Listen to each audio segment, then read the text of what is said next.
सरफरोशी की तमन्ना अब हमारे दिल में है, देखना है दम कितने बाजुए का तिल में है।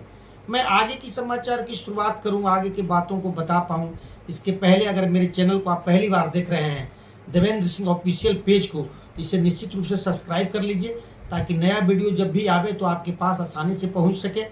बगल में बेल आइकन की घंटी है, घंटी को दबा दीजिए, लाइक और शेयर कीजिए, और जो भी आपका कमेंट हो उसको कमेंट बॉक्स में कमेंट में अपना लिखिए। मित्रों, यह बात कहने के लिए इसलिए है कि लोकतंत्र में जिस तरह से शिक्षकों की आवाज को दबाया जा रहा है, जिस तरह से सूचनाएं मिल रही है, एक मेरे पूर्व मित्र को निलंबित करने की सूचना सरकार के द्वारा दी गई है, तो मैं ये कहना चाहता हूं कि क्या लोकतंत्र में बोलना अगर पाप है, अगर किसी को इतनी बड़ी सजा दी जा रही है, तो वो ऐसा नहीं है कि लोकतंत्र बंद हो जाएगा। उस मेरे मित्र ने भी कह दिया कि नहीं, हम डरने वाले नहीं। ऐसे बहुत सारे लोगों पे कार्रवाई की गई है, और लोकतंत्र में अगर आवाज उठ रहा है तो एक बात सही है कि लोकतंत्र में कहीं ना कहीं कुछ गड़बड़ी किसी के द्वारा, प्रशासनिक अधिकारी, राज्य सरकार के द्वारा किया जा रहा है।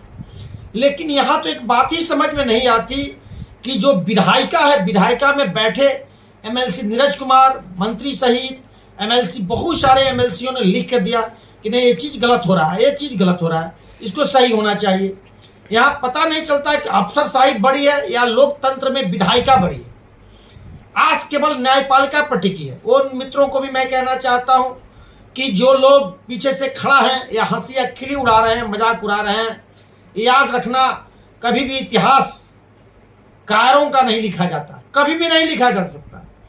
जो लोग अपनी बलवेदी पर जान देने के लिए तैयार हैं, याद रखो, बिहार के शिक्षकों के लिए मिट जाना कबूल है, मर जाना कबूल है, लेकिन उसके आवाज को हम लोग दबने नहीं देंगे। आवाज उठता ही रहेगा। वो लोकतांत्रिक मूल्यों पर जब जब हमले होंगे, आवाज उठेंगे, निश्चित रूप से आवाज उठेंगे। हम बिहार के उन शिक्षकों को बधाई देते हैं जिसमें राज्य सरकार ने कहा था कि 93% लोगों ने पास किया। गद्दारी सही, लेकिन इसने भी साबित किया कि मैं योग्य हूं, सरकार देख ले। हम भले अपने भाई के साथ जो भी करके आए हैं, लेकिन हमारी योग्यता में कहीं कोई कमी नहीं है। आवंटन भी जिला का हो रहा है, हो सकता है कि अगले सप्ताह से जो भी हो। आप लोग इंतजार जिस बात का कर रहे होंगे, हमसे आशा और अपेक्षा रखते होंगे कि हाई कोर्ट का निर्णय कब तक आ जाएगा। हम लोग आस ही लगा सकते हैं, विश्वास ही लगा सकते हैं। कोर्ट से बहस हो सकी है, केस रुका हुआ है। हम लोग को ज्यादा से ज्यादा संभावना है कि जो भी आदेश होगा जज महोदय का, इस सप्ताह में गारंटेड आ जाएगा। हम लोग उसका इंतजार करेंगे, आगे उसी के अनुरूप हम लोग चलेंगे भी, और एकता और अखंडता बनाए रखने के लिए हम लोग खड़े हैं, खड़े रहेंगे। लोकतंत्र में विश्वास रखिए, शिक्षक साथियों पर विश्वास रखिए, और जो भी बल वेदी पर शहीद हो रहे हैं उनको नम्न जरूर करिए दिलों में, लेकिन फौलादी ताकत रखिए।